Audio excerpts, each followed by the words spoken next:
Hey guys, welcome. I would like to continue with the differentiability. Well, this would be lecture 14.1. And in this lecture, I'd like to cover some special topic, and this topic will be about convexity. You'll see why convexity is important, and especially when we deal with inequalities.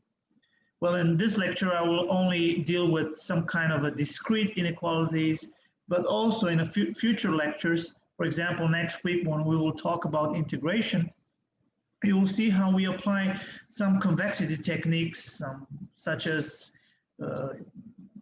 Jensen's inequality and others to derive some integral inequalities. But before we go into that, so like I said, this would be the purpose of next week's lecture. In this lecture, I would like to dwell more on with the basic properties of convexity and its relationship to differentiability. So let's get started. And I would like to start with something very basic. And this would be, so let's talk about convexity.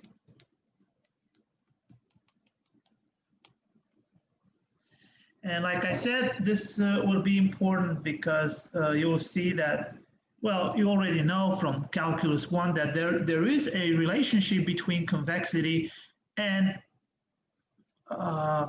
differentiability, especially when we talk about the second derivative. Let me remind you that you learn in calculus 1 that the second derivative, the sign of the second derivative will give you the concave up or concave down. Basically, it's the same thing. So let's talk about. So let me just say a few words about the definition. I think this is important for you to know the definition. So definition, and I'll explain also formally what this means, but geometrically a function, let's say f, or f is called convex. Like I said, convex here will mean concave up. This is how you learn in calculus 1. So this function is called convex if any segment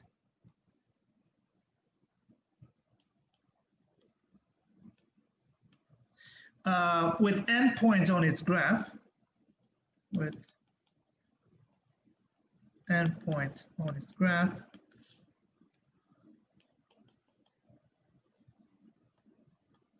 right, lies above the graph itself. So lies above the graph itself. So that's basically the definition of convexity. So let me say a few words about this.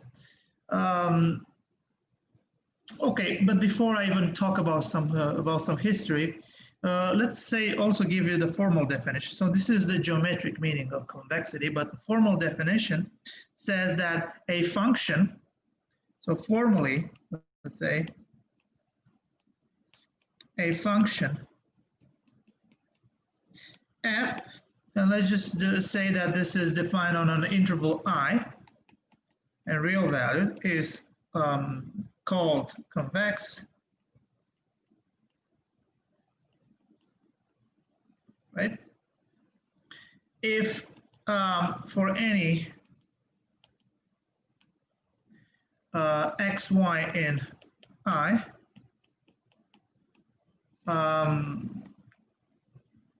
right? In fact, maybe I should say, okay, we have that f of lambda x plus 1 minus lambda y is less or equal than lambda f of x plus 1 minus lambda f of y, right? And this holds true, like I said, for all x, y, and I. So, and lambda is this guy is a real number between 0 and 1. So that's the definition of convexity formally.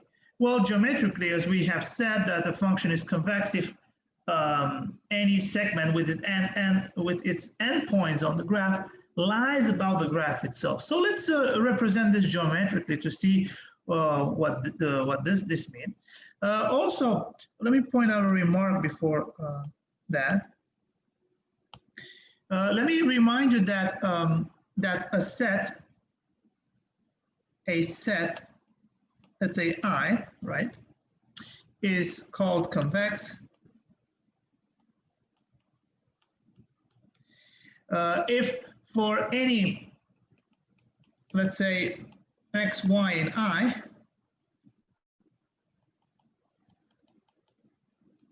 right, the point lambda x plus 1 minus lambda y is also in I, right? With geometrically, this means the following. It means that that this domain I is an intersection of half spaces. And let me just draw a picture so that everything is clear.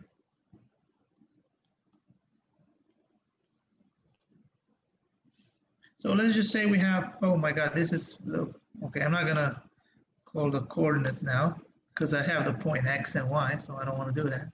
But here, let's say we have the point X here, and let's just say we have the point Y here. And let me just,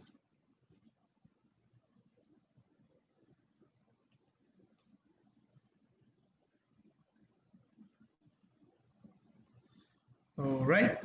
And let's just say that we have the value, let's say here, I have here f of, let's say lambda x plus 1 minus lambda y, right? And then let's just say that here I have lambda f of x plus 1 minus lambda times f of y. Okay? So here we have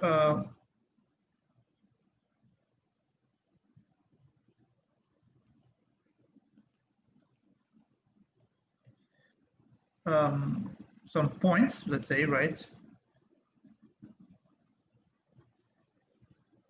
And we say that the graph will be something like, I don't know, we'll go like this. Let's just say, right? So any 2 points that we pick, right?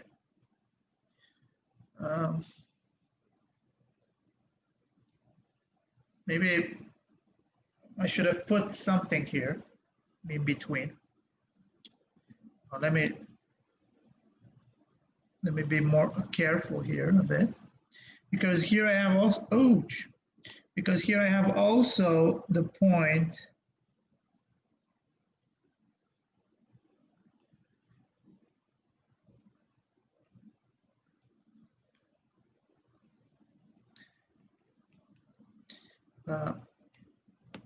this will be the point here, right? Will be 1 minus lambda times x plus lambda times y, right? And here this would correspond to something, right? All right, so the graph would look something like this. Let me just should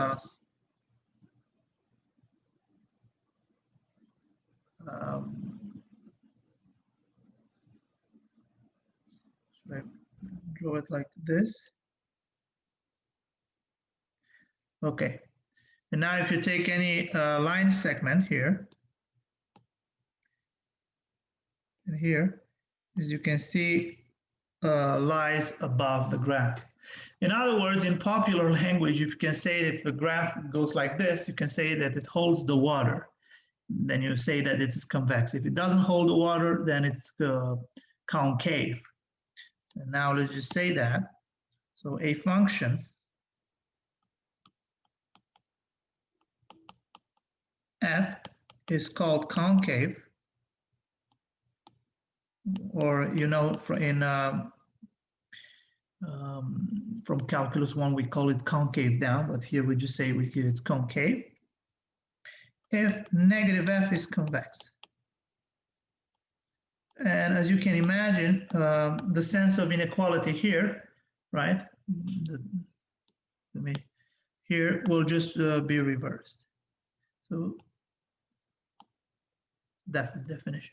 You'll see that this is very important because we're going to use this, and especially when we're dealing with some kind of inequalities. So that's the basic idea of convexity.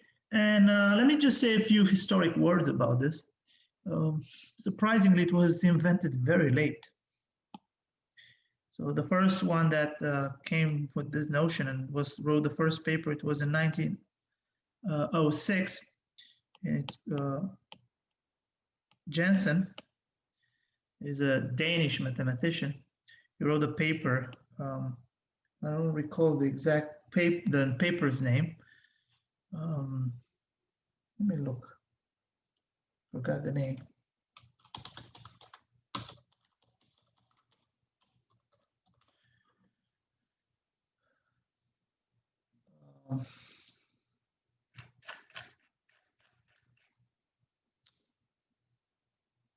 Okay, okay. It's in French, sur la fonction convexe et les inégalités entre les valeurs moyennes.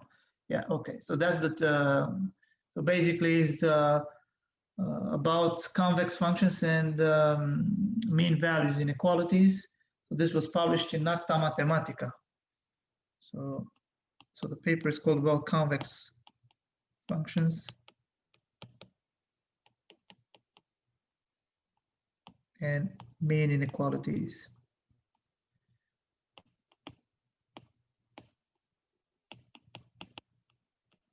This is Acta Mathematica.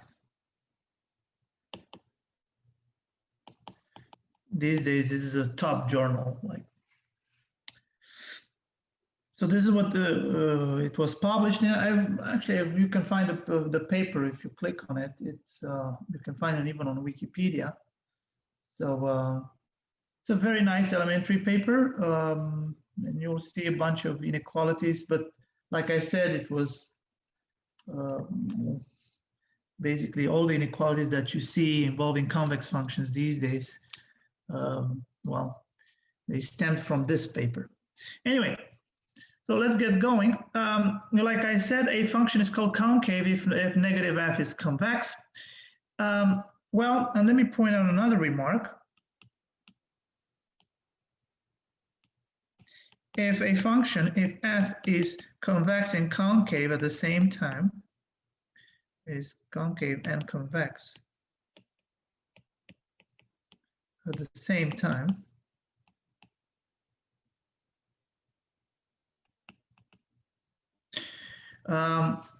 well, then f is a linear function. In other words, f of x is nothing else than just ax plus b, right, for some a, b real numbers. Okay. And now there is this relation between differentiability and convexity, and this is given by the following proposition. Let me remind you this, and I know you. This was done in calculus 1. This is how important convexity is. And basically says that a twice differentiable function f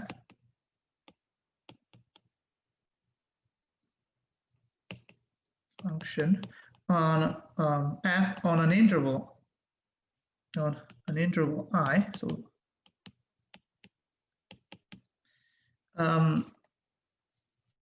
is convex if and only if its second derivative is non-negative. So that's what you need to know.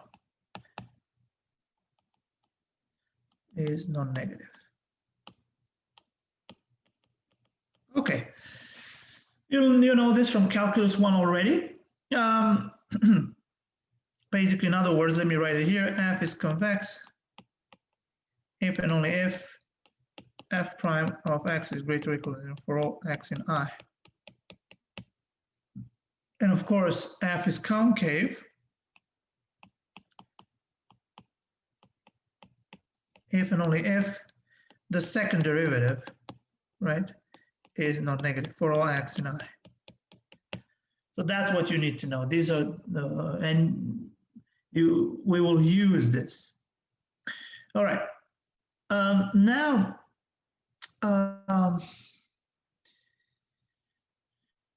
there is one thing about convexity, right? From the definition, we can have this so-called Jensen's inequality. So let's say a theorem, Jensen's inequality.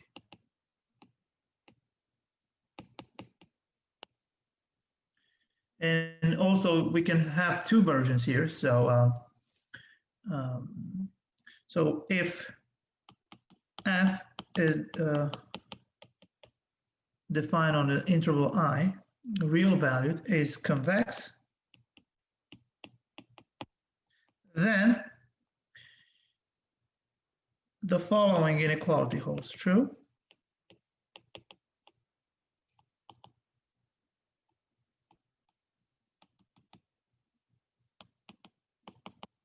And this inequality is, let me write it like this. So this is f of x1 plus x2 plus xn over n is less or equal than f of x1 plus f of x2 plus f of xn.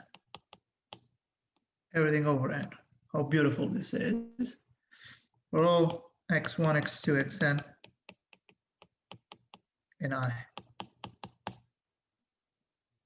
So that's Jensen's inequality, and of course there will be a weighted version of this inequality.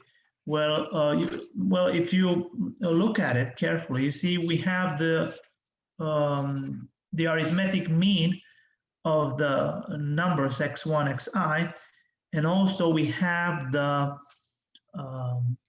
arithmetic mean of f of x1 and xn. So we have this inequality, but now the weighted version says the following. So let me call this theorem 1, and I'll call the following theorem 2. So theorem 2. So theorem 2 will be the weighted version of Jensen's inequality.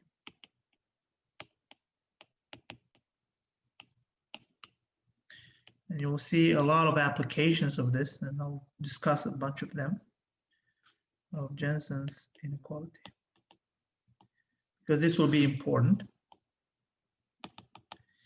And the first inequality that I have in mind, well, first let me state this, and then is the following. So if f is defined again on an interval I, real interval, is convex, then we have the inequality. We have the following inequality, and this inequality is states the following. And pay attention here.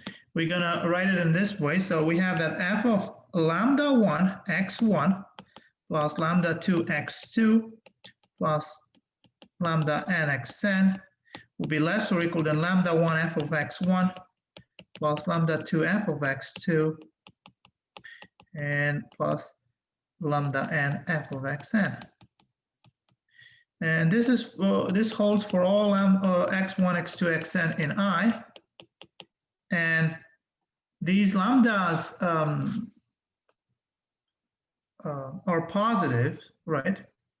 And lambda 1, lambda 2, lambda n are non-negative. Let me be specific. And their sum is 1. So let me write this condition in the following ways. And their sum, so the sum of lambda i's is 1. Right? Well, if you take, if we take, so remark,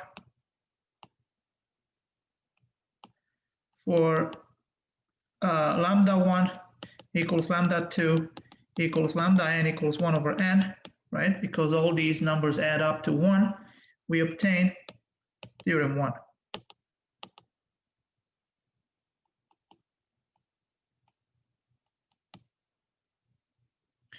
Okay, so this is the weighted version of Jensen's inequality.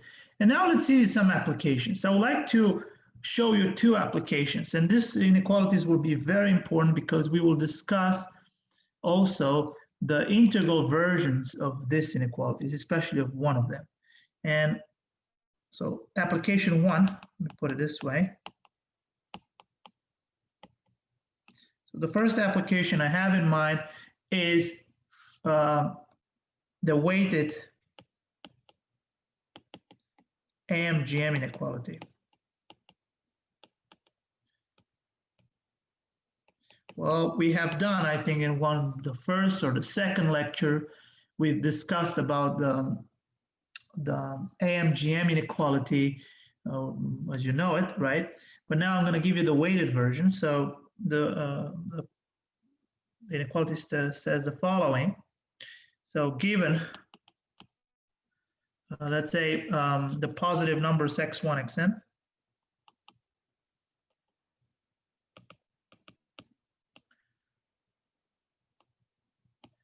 so x1 all the way to xn, right? Okay, said positive numbers. And the positive weights, let's say, and the positive weights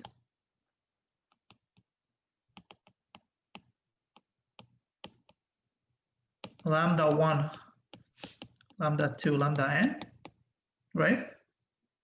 With their sum equals to 1. So with the sum of all these lambda i's is equal to 1. The following inequality holds.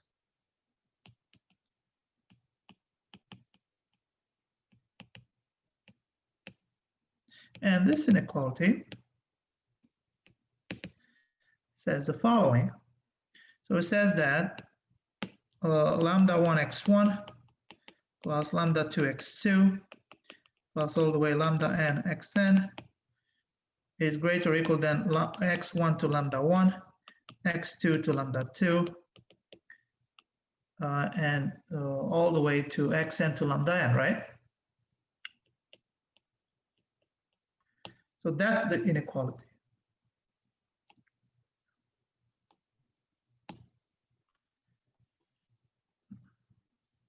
Well, as you can see, if we take again, so let me point out the remark.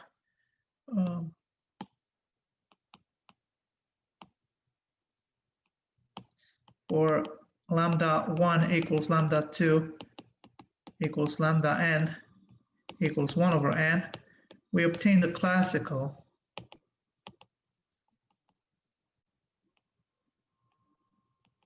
Amgm inequality. And which states the following. Let me write that again. X1 plus x2 plus xn, everything over n, is greater or equal than the n root of x1, x2, xn. So this is the classical Amgm inequality, right? And you have a weighted version there.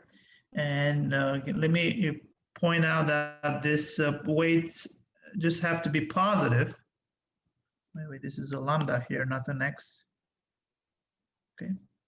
So these, you can take any rationals you want. So as long as they add up to 1. So that's important. Well, how would you approach this? Well, it's quite clear. So if we take, so let's application solution. Consider the function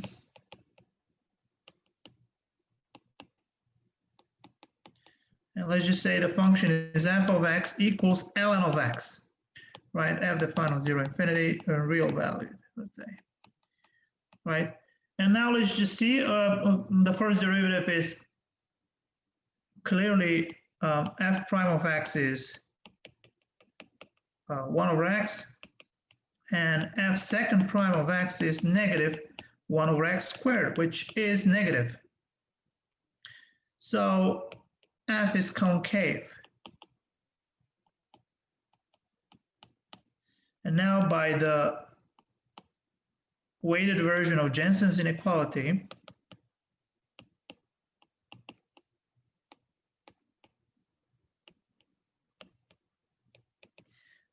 we obtained that, and let's see. So let's go back. What was the weighted version of Jensen's inequality? Oops, sorry about that. You see, you look at theorem 2, right?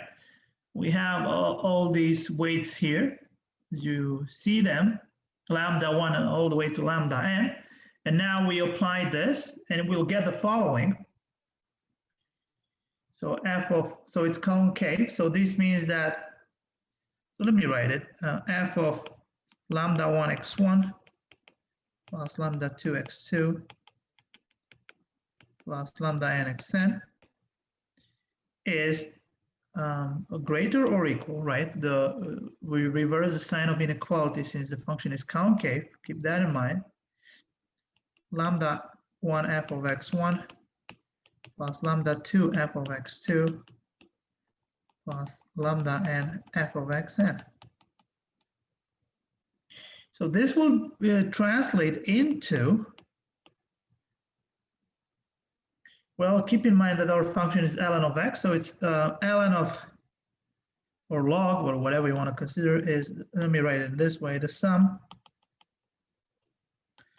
lambda I xi is greater or equal than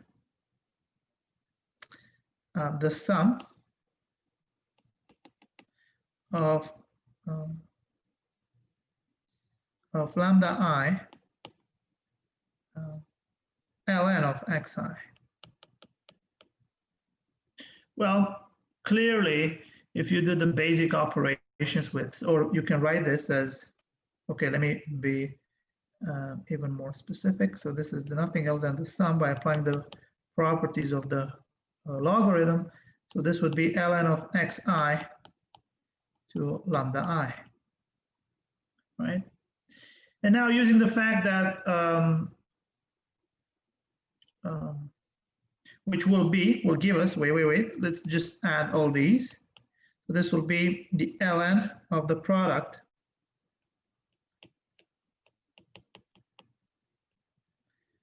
of xi to lambda I. And now clearly, since the function is increasing, ln is increasing.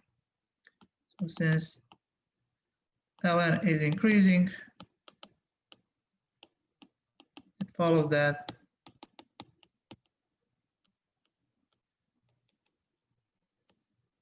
the sum of lambda I xi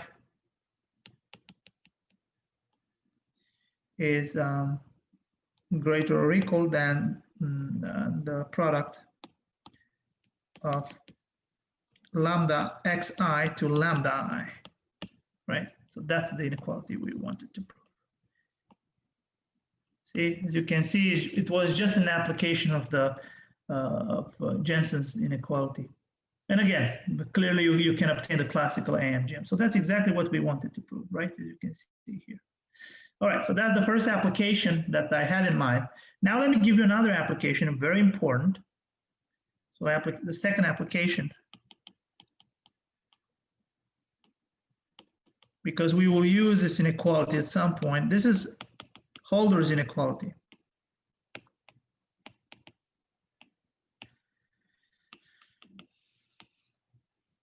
I'm going to do this, and then we'll veer towards some problems which appeared in some previous Putnam exams.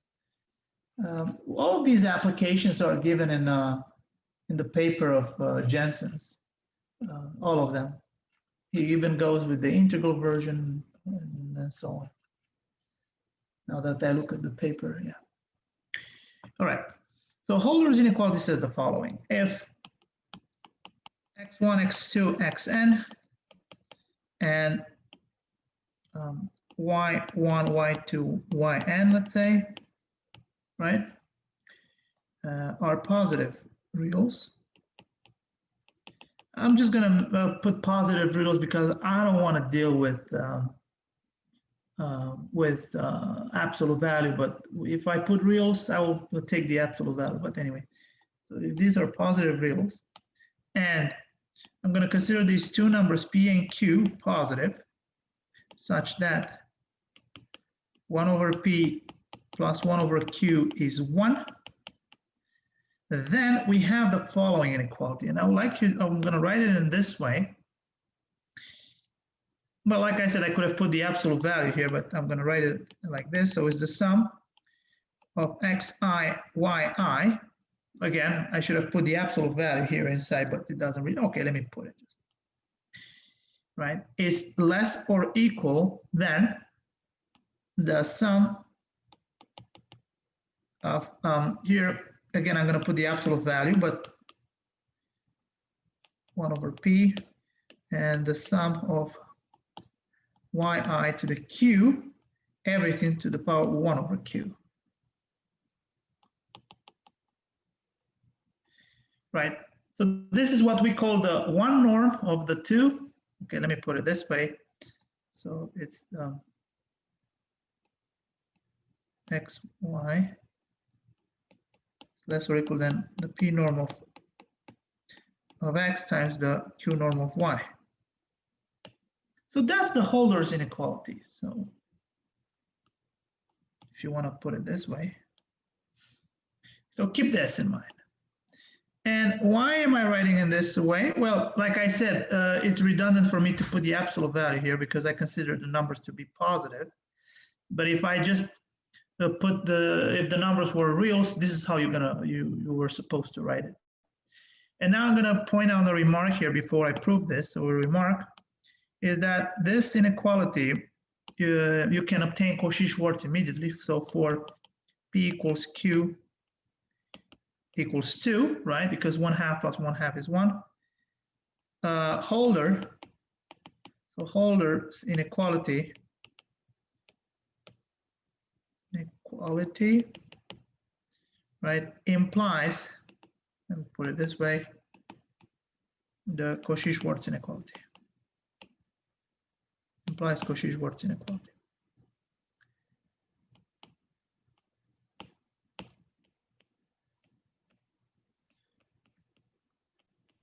We've done Cauchy-Schwarz inequality, I think, in very first lecture, Putnam lecture. All right, so this is Holder's inequality, and I would like to make one more comment here, is that you will see next week the integral version of this. Well, instead of this sequence of numbers, you will have the integral of a function. So this is the discrete version, and next week we'll see the continuous version, and also to other inequalities as well, right? So this Holder's inequality, this version, because there are plenty of versions for Holder's inequality. Anyway, a little bit more complicated than this, but I'm not going to get into it. So this version of Holder's inequality will have. So this is the discrete version, and we'll have an analog in the continuous case. All right, now let me go back to proof of, so let's prove Holder's inequality.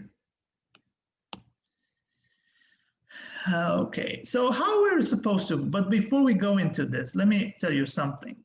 Well, we've proved something before. We've proved the weighted version of the AMGM. So again, let me consider. That's why I was saying that you can prove Holder from the weighted version of AMGM. Anyway, hold your breath. Stay with me. You will see exactly what do I mean by that.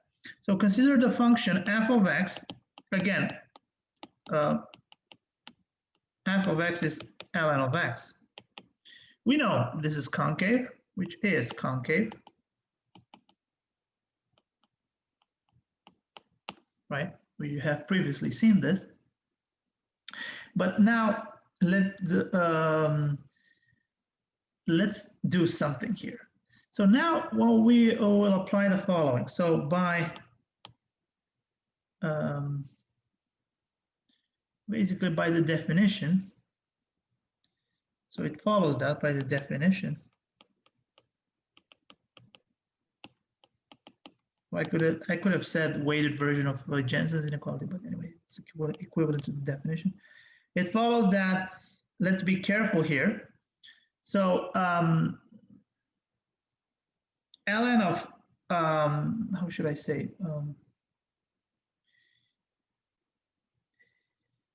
I'm going to consider some other numbers. So of x to the power 1 over p times capital Y to the power 1 over q, right? This is less or equal, right? Or let me just write this a bit so that you can see exactly what do I mean by that. So this is 1 over p ln of x plus 1 over q ln of y. And I know that this is concave, so this would be less or equal than ln of 1 over p times x plus 1 over q times y, right? So here we just apply the concavity of the function ln of x. You see, I considered two different numbers, capital X and capital Y. You will see exactly what do I mean by that. So, which is equivalent to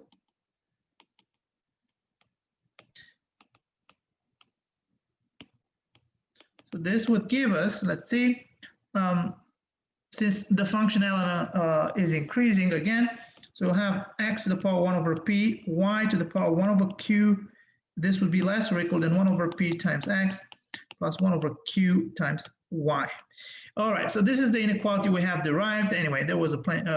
This is what we call Young's inequality.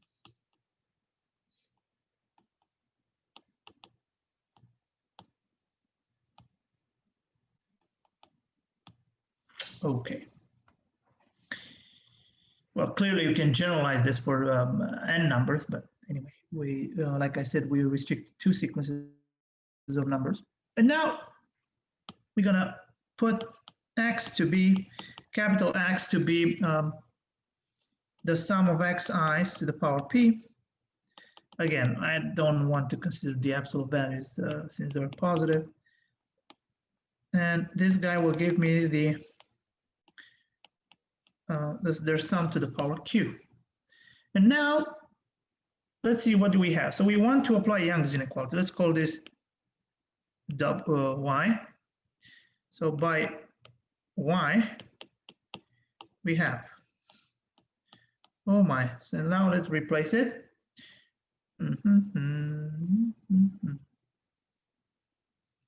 So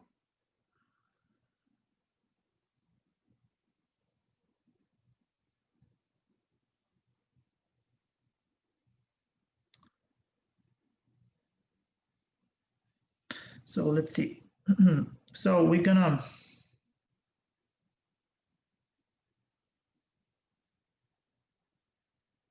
anyway. How should I put it?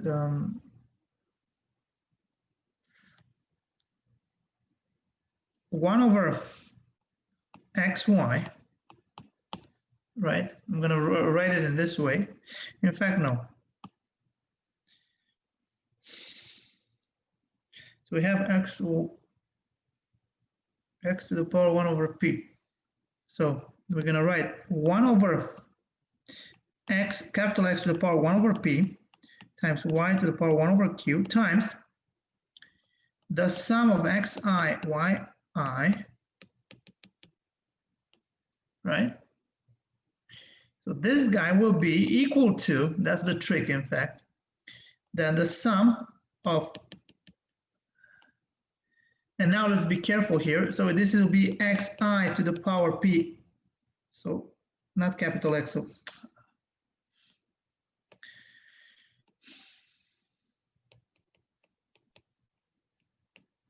right, to the power 1 over p.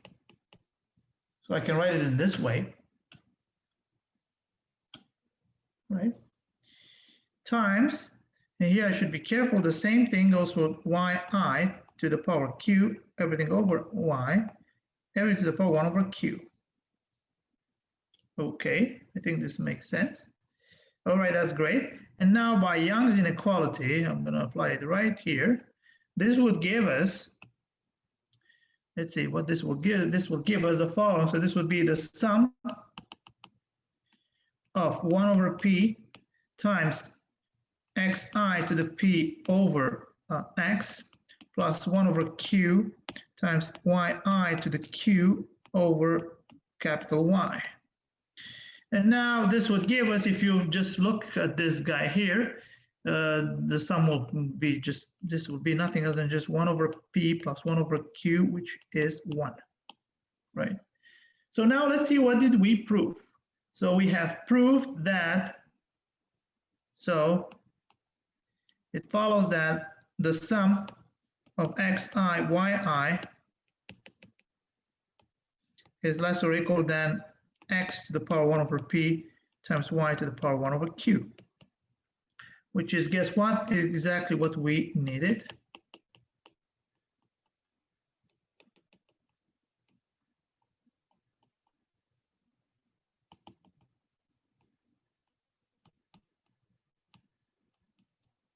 And we're done. That's the end of the proof. See, again, the main ingredient here was just Young's inequality. And just to start with this guy here. But anyway, you could have done similarly without starting from here. And then you just play around with Young's inequality. So this was the main ingredient here. It's a very important inequality, right? Okay, that's great. Now let's veer towards applications. I want to do more, well, applications. These were applications, but I want to do more Putnam problems. So let's start with, let's say, problem 1.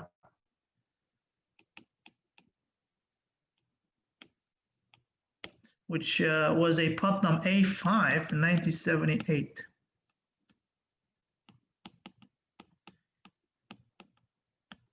And the problem states the following.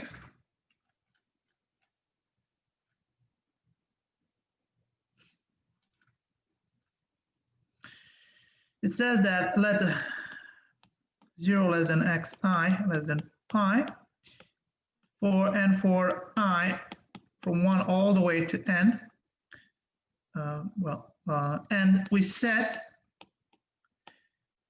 x to be the arithmetic mean of these numbers. Prove that the product of sine of xi over xi is less or equal than sine of x over x.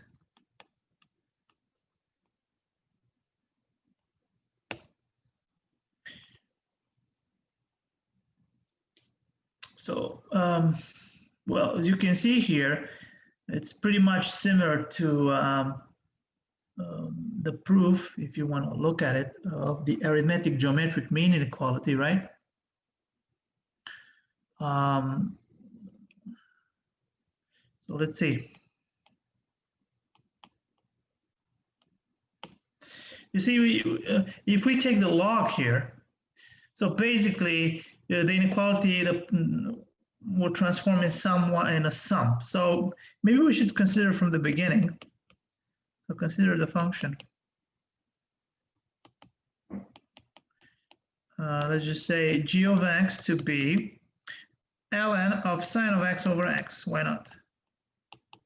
As you can see, I have sine of xi over xi. Why not consider this function? And this is defined on a 0 pi and real value.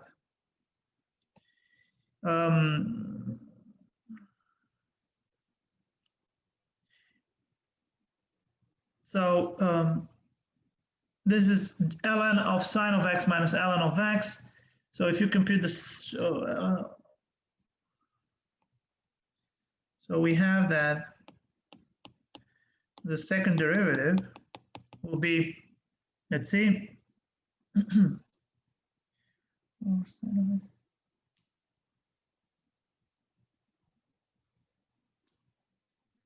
Okay, so it's going to be 1 over x squared, right, minus 1 over sine of x, sine squared of x.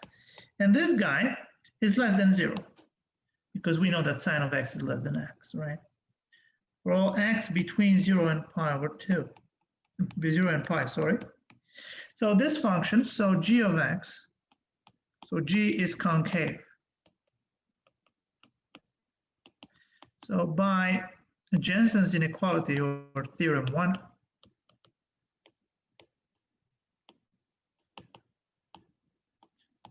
we have that, let's see,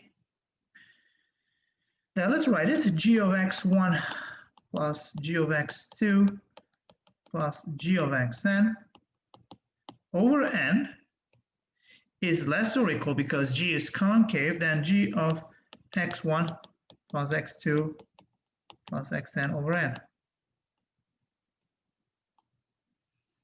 And this will translate into, let's say 1 over n, the sum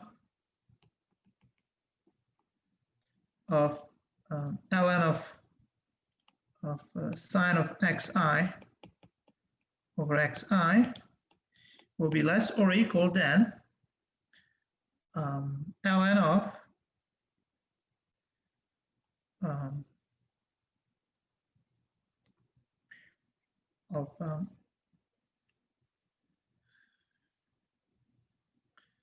sine of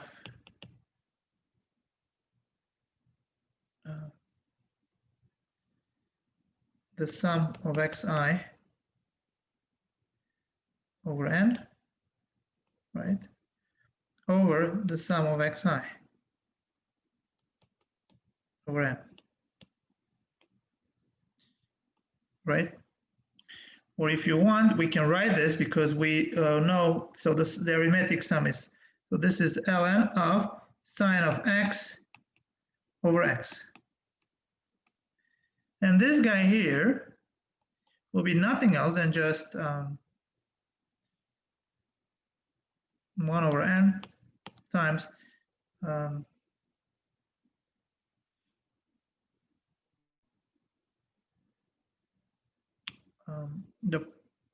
well, if you want, okay, let's write it here. So this would be ln of the product of sine of xi over xi.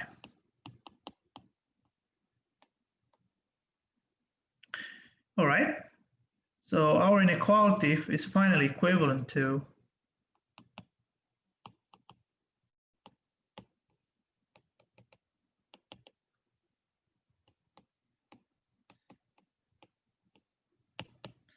this would give us, let's see, okay, let's write it in this way, ln of the product of sine of xi over xi is less or equal than n times this, so it's ln of sine of x over x to the power n. And since n is increasing, guess what? We're going to get exactly that the product of sine of xi over xi is less or equal than sine of x over x to the power n. And if we look, that's exactly what we wanted to prove, right? Look at it here. That's exactly our problem. Okay. That's the end of the problem. As you can see, this was just an easy application of Jensen's inequality for the function ln of x. All right, now let's see another problem. I would like to do another problem. Let me see.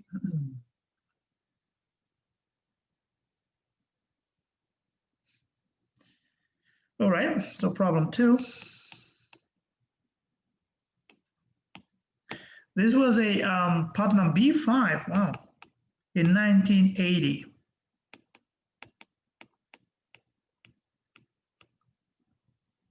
And the problem says the following: for each t non-negative, right, let S of t be the set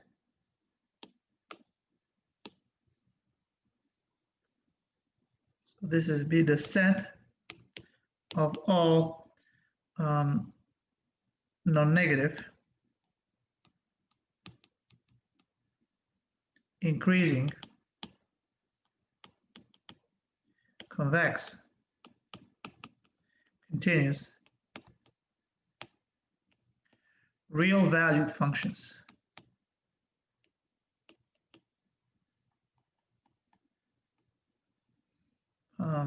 Let's say f of x defined on a closed interval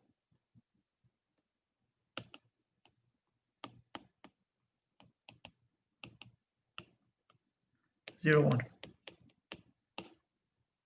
for which we have this inequality: f of 1 minus 2 f of 3 f 2/3, sorry, plus 1 f of 1/3 is greater or equal than t times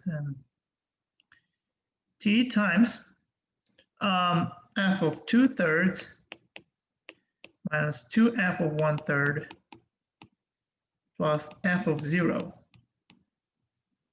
And now what we would like to do is to develop necessary and sufficient conditions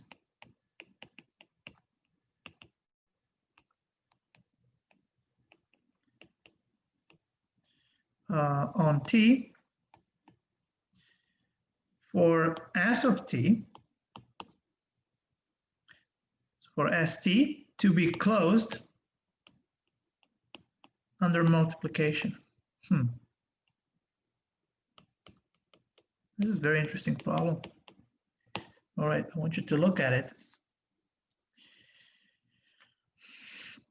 So we would like to see that if we have a function that satisfies all this, increasing convex, non-negative, continuous.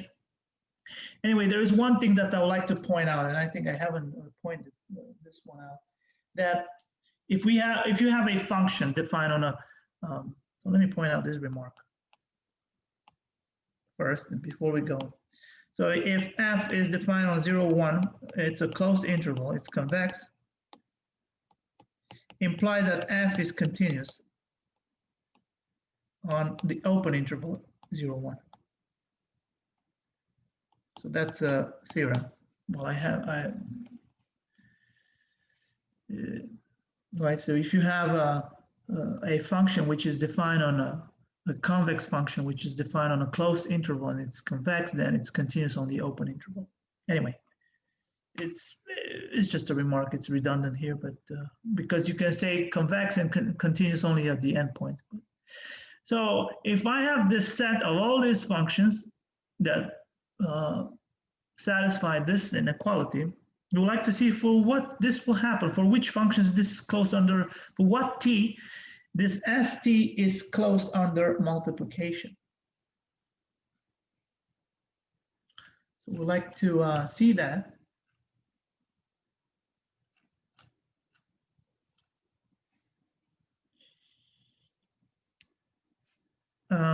Well, the answer is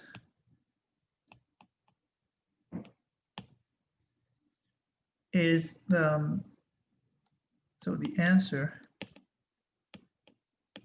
is t between 0 and 1, and I'll explain why. So that's what we need to know. All right, so let's see. So the product of, it's very important to know that first off, the product, let's say fg, so we consider two functions, is fg of two non-negative increasing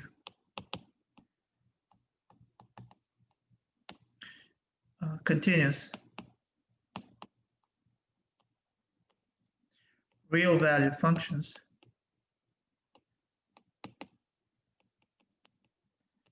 has the same properties. So we don't have a problem here. Right? When we multiply two continuous functions, it will give me a continuous function and so on. Right? So we don't have a problem in this case. Same with the non-negative, the same with continuity. The problem is with the convexity. So let's see, is the function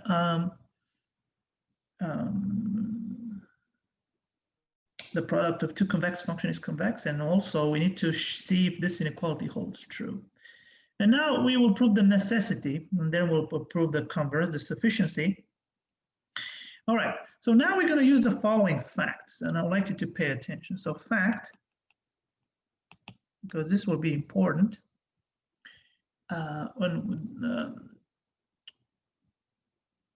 And this fact is the following inequality. Let me think. So I have, so let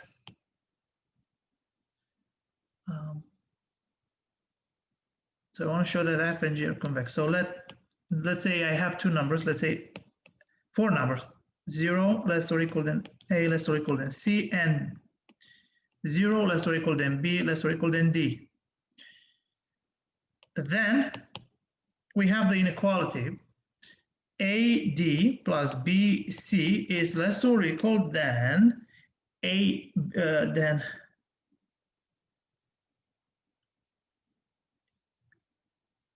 AB plus CD, right?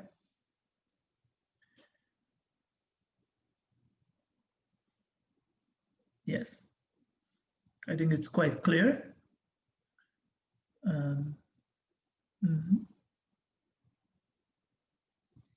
AB.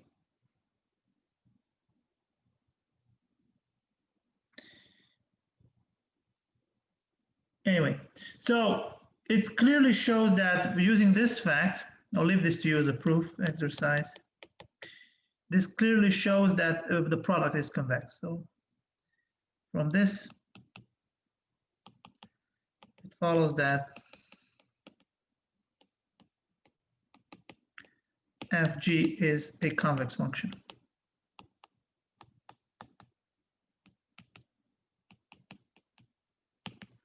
Okay, and now let's derive the fact that t is between 0 and 1. And now I'm going to consider let me take the simplest convex function. Let's say f of x equals x, right? This belongs to st. It's clearly is convex, is non-negative, is whatever you want it to be, increasing, continuous. So this is in for all t. So now we apply this inequality. Let's see. So f of 1. So this implies that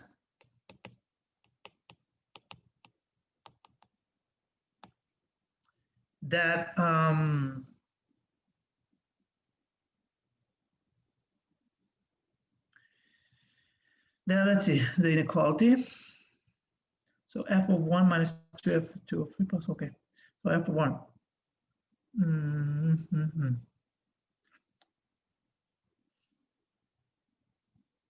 Now that's obvious. Maybe that's not a good function. Let me see. Let's consider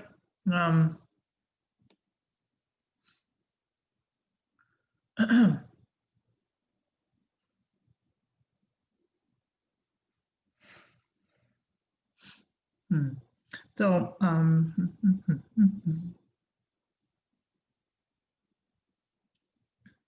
so now let's consider also x squared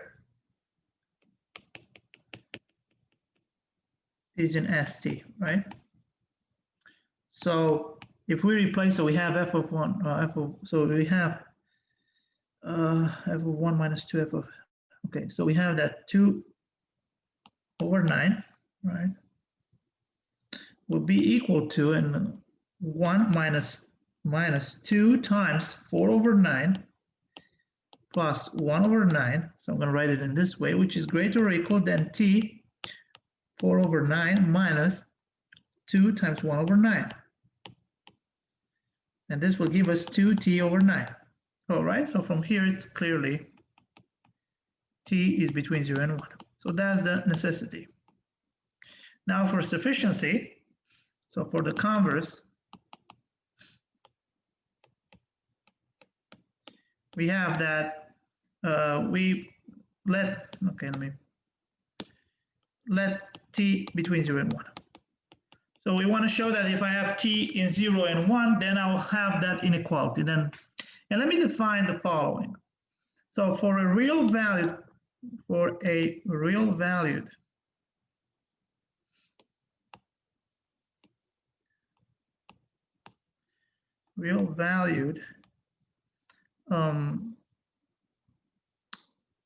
function, let's just call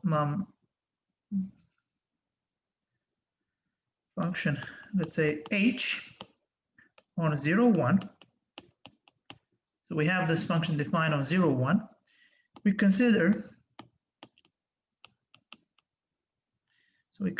e of h to be the following. I'm going to write it in this way. h of 1 minus 2h of 2/3 plus h of 1/3, right? Okay, let me look at the inequality. Minus t times h of 2/3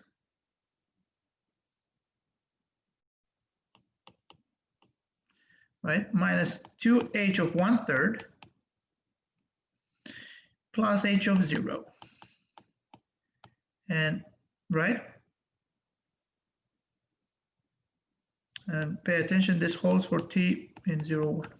This is important. So this is e of h. Now suppose that f and g, so these two functions are in st, right? So it follows that e of f is non-negative and e of g is again non-negative.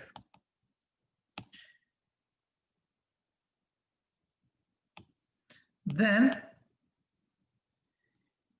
e of fg, well, we're gonna look at the product of these two, which will be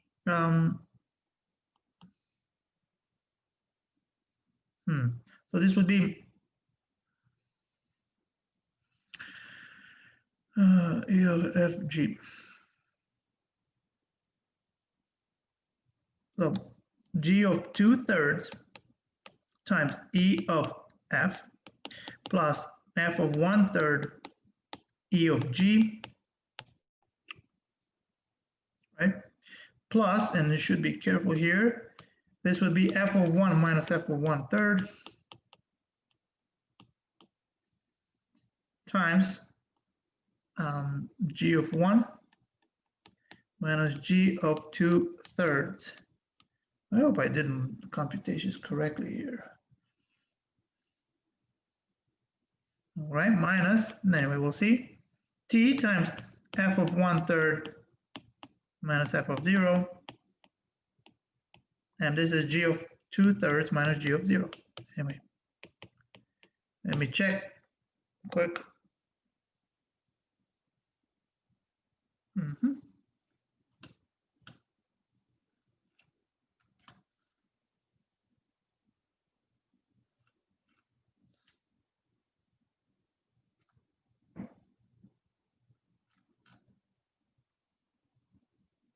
Okay, yes, that's correct.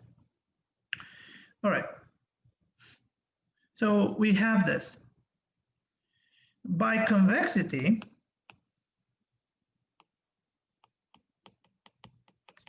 so we want to show that this is non-negative, and we have to be careful here. So by convexity,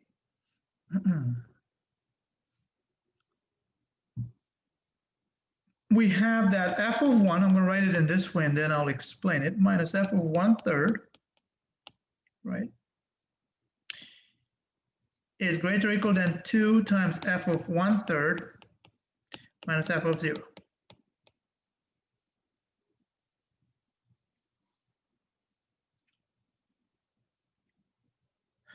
Right, and so let's call this 1. And we have the second inequality as well. g of 1 minus g of 2/3 is greater or equal than 1/2 g of 2/3 minus g of 0. This would be the second inequality. And of course, now if t is less than 1, it follows that, just look at how that f of g, the way it's defined, it follows that of fg is non-negative. So fg is in st, and we're done. Now, the only thing I would like to explain a bit is where these inequalities come from, right? That's the main idea. Where do they come from? Well, if you look, let's just look at the first one, for example.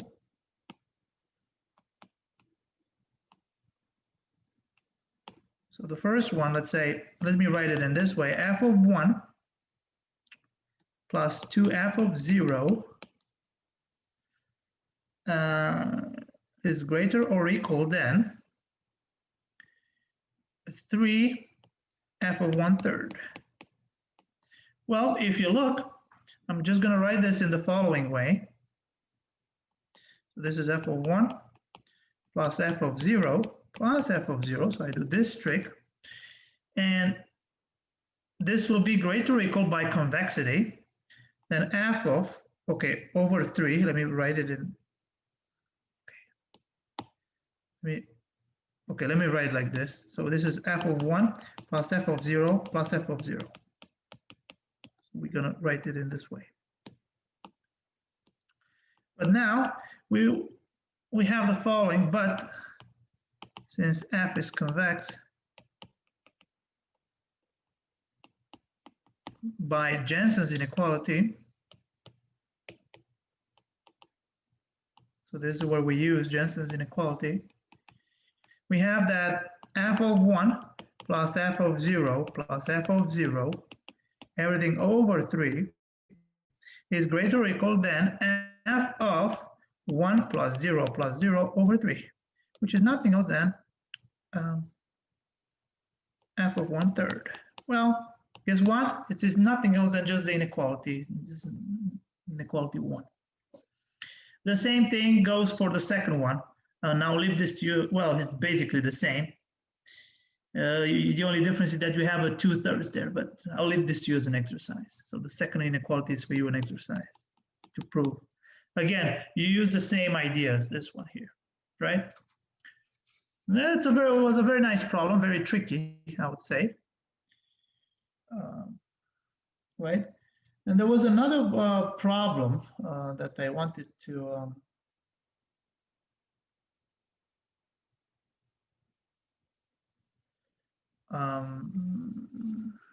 do. Let me see, this was problem number 2, right? Okay, problem 3.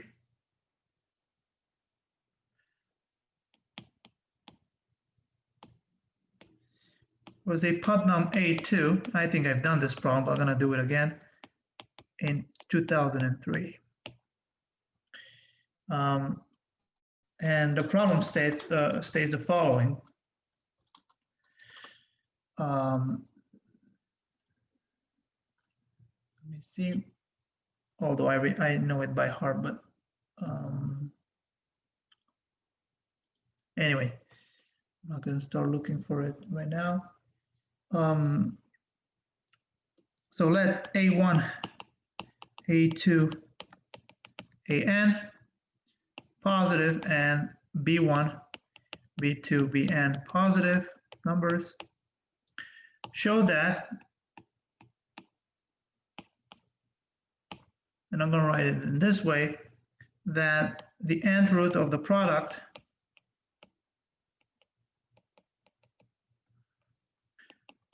of A's plus the nth root of the product of B's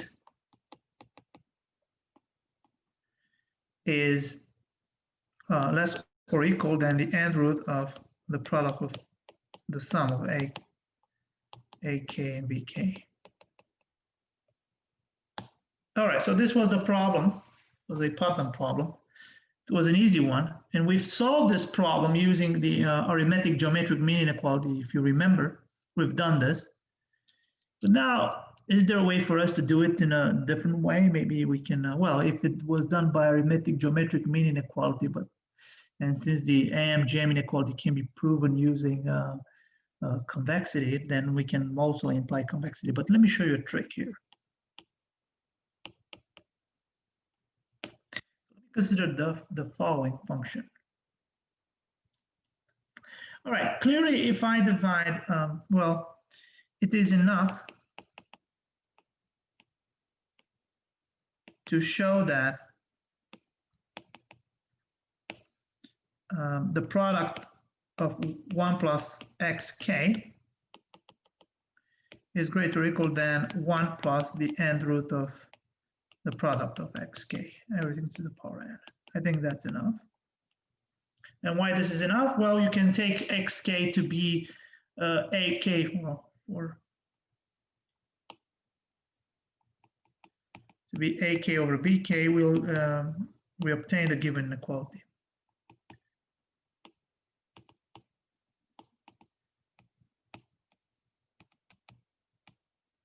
Right?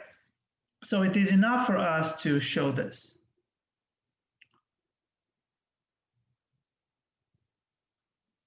All right, great.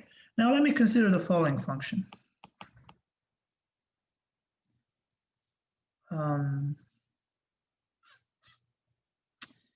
F define f to be ln of 1 plus e to the x. I'm going to do this trick with the exponential inside the natural log. Well, let's see about this function. You'll see why I'm considering this function.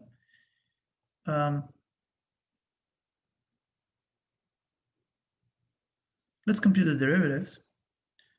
So the derivatives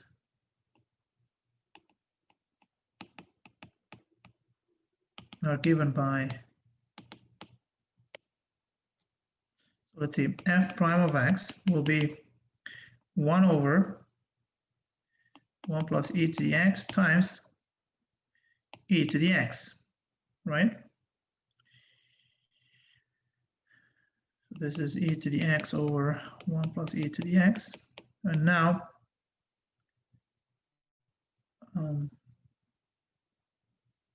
well, we can write this as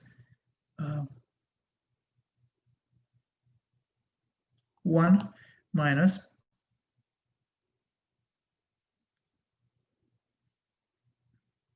one over 1 plus e to the x. All right, now the second derivative, f second prime of x will be negative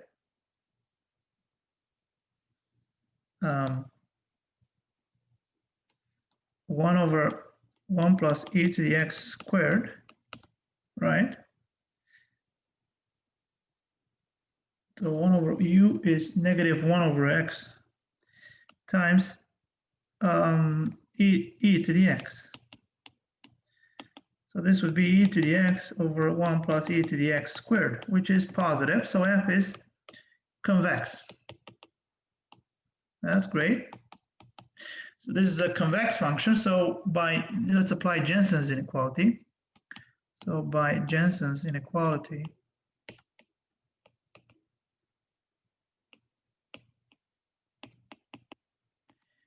follows that what? That let's write it. So f of, let's write it this way, x1 plus f of x2 plus f of xn, everything over n, right? In fact, let me change the variable just a second. You'll see why. F of y1, f of y2, f of yn over n is greater or equal than f of y1 plus y2 plus all the way to yn, everything over n. All right. And this would be equivalent with, if you want to write this here, right? Let's do it.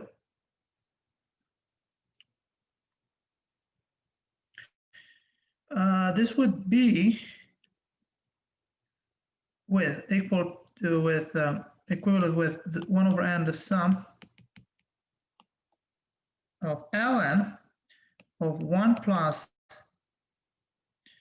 e to the yk greater or equal than ln of the sum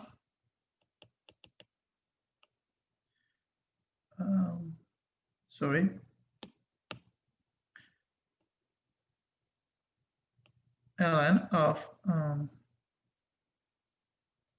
1 plus e to the y1 plus yn over n. All right, great.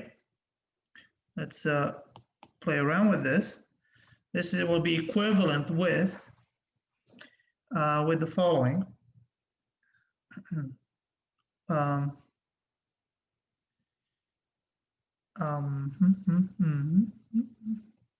The sum of ln of 1 plus e to the yk greater or equal than ln of 1 plus e to the, let me write it in this. So the nth root of e to the y1 times e to the yn and everything to the power n. So now let e to the yk be xk, right? And the last inequality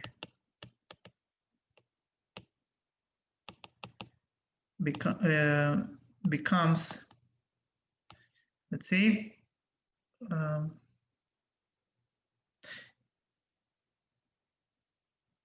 okay, let's write it in this way, and then the sum of ln of 1 plus xk greater or equal than ln of 1 plus the n root of the product of xk, everything to the power n.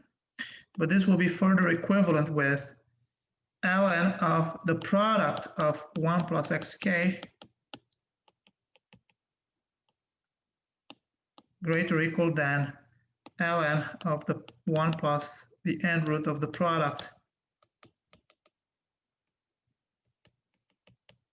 of xk. Now again, since ln is increasing, it follows that, which gives us, how should we call this inequality here? Which gives us this inequality star. And we're done. Oops. So that's the end of the problem. As you can see, well, like I said, this is a little bit more complicated solution. So you have to use Jensen's inequality. You have to come up with the function. But I wanted to show you that this trick is very useful. You might use it in a much more complicated situations than this one. All right, and I have one more problem to do. Well, problem number 4, I think. Again, this was a difficult problem. Well, if you know a little bit of nonlinear analysis, convex analysis, it's pretty straightforward, but this was a Putnam B5. But if you don't, then yes, I agree, it's tricky. Putnam B5 in 2012. And let me look for the statement. So the statement says the following. So prove that. So I'm just going to copy the exact same statement as it was given in the contest. So prove that for any two bounded functions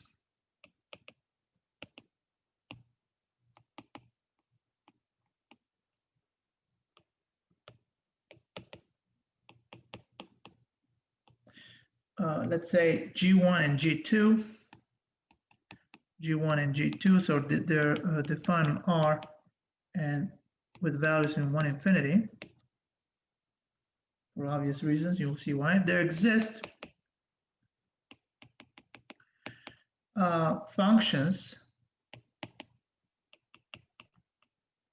h1 and h2 from R to R such that for every x in R, we have that this condition will hold true, that the supremum of over all x in R of g1 of x to the power s times g2 of sorry, this is a mistake here. G1 of s to the power x times G2 of s. So this guy here is the max over all t in R of x h1 of t plus h2 of t. Wow. This is more like what we call the duality type of inequality condition in convex analysis. But anyway, it was a Putnam problem. It was considered to be one of the most difficult problems in the contest. But anyway, if you have the right, if you know how to smell this problem, you will see that there is no way you can miss it. And in fact, this is one of my favorite problems in the Putnam. Now, let me just say a few words about it. You see, you have something here, you have the product, and maybe if we take the log over there or something like this, maybe you will get, if you take the log, you can transform, if you take the natural log, the product on the left-hand side is some on the right-hand side, right, as you can see there. So maybe we should consider something like this. So the way we're going to start is the following. So we're going to define the function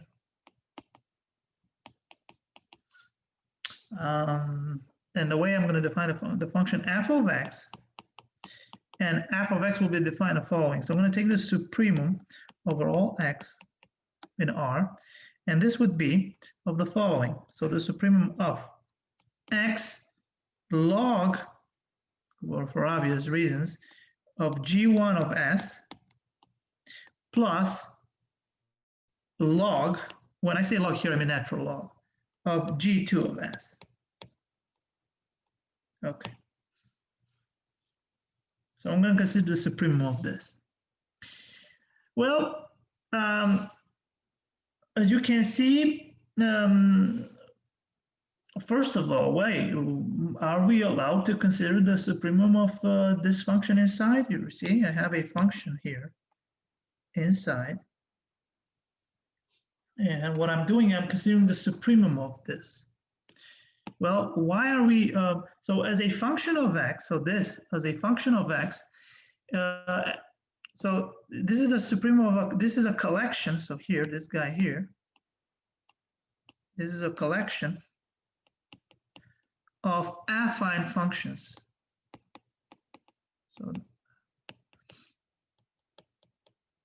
So it is convex. So as a supremum of a collection of affine functions, f is convex. Since f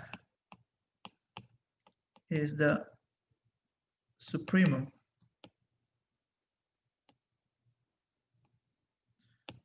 of a collection of affine functions,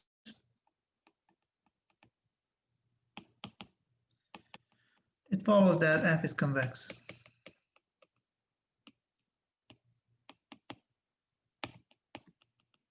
So f is a convex function. Okay, that's great. All right. Moreover, there is one thing that we should, because I would like to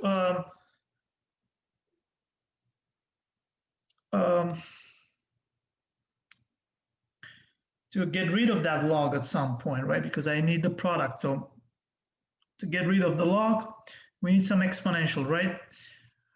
Also, the function e to the f of x is also convex.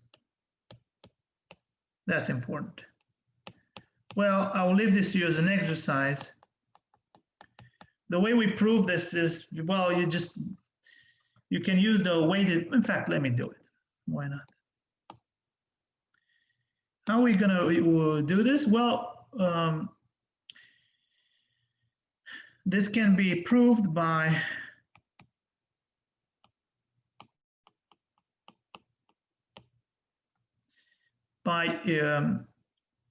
using the weighted Amg inequality that we discussed today.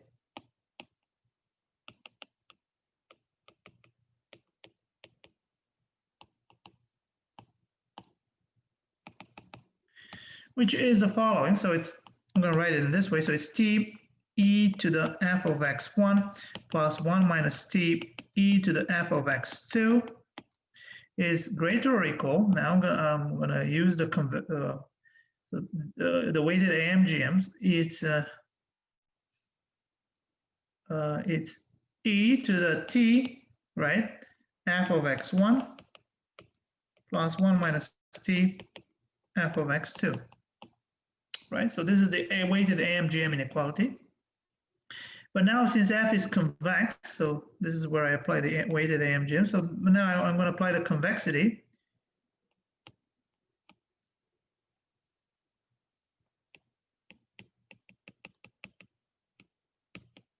This would be greater than e to f of t x1 plus 1 minus t x2. Right, and there we go. So e to the f of x is also convex. So that was the proof.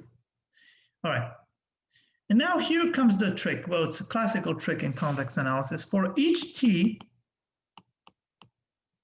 in R, right, we draw a supporting line to the graph of e to, so we draw a supporting line to the graph of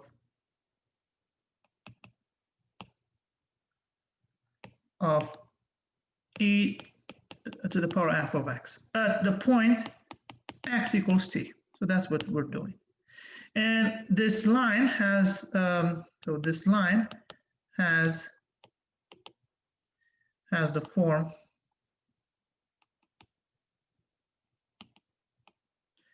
let's say y equals x h1 of t plus h2 of t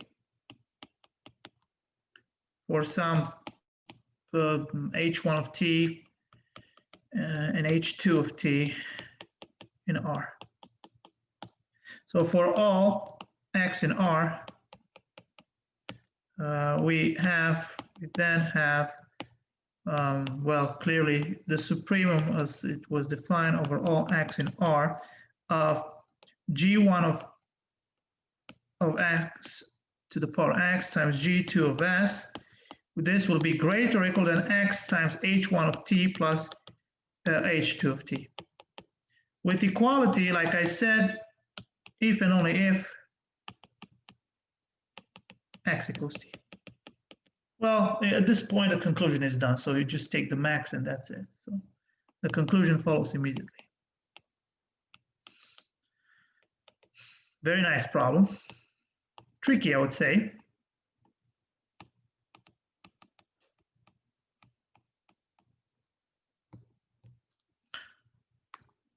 All right. I think I'm going to stop here.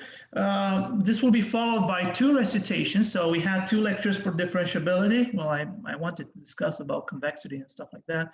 But this will be followed by 2 lectures on 2 recitations. One of them will be delivered by Jack. And all right, I'll stop here. Thank you very much.